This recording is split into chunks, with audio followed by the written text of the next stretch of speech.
The book of Acts opens with a group of followers of Jesus meeting together in the upper room in Jerusalem, probably where the Lord's Supper was held, waiting for the fulfillment of the promise of Christ that they might be endued with power from on high. The church is born in Jerusalem on the day of Pentecost.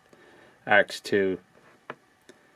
The only persecutions occurred in that city towards those initially believers, and the Sanhedrin that condemned Christ was now confronted with the phenomenon of the growing company of the faithful of the crucified and risen Lord. In the city, the first great crisis of the church was successfully faced by the first council, deciding forever the question of salvation, fully by grace apart from works.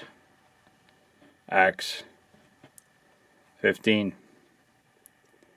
Years later, in this same city, the Apostle Paul was arrested, mobbed in the temple, and falsely accused. Acts 21 and 22. The destruction of the city after a siege of 143 days by the Roman armies under the leadership of Titus, while predicted in the Gospels,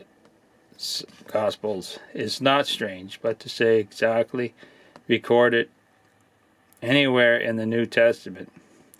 Before this dreadful event concluded, 600,000 Jews were slain, and thousands more were led away unto captivity.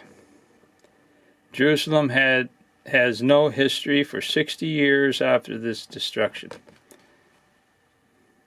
Passing over the next several hundred years, we come down to the First World War. General Allenby of the British forces entered the city on foot December 9th, 1917, and on October 31st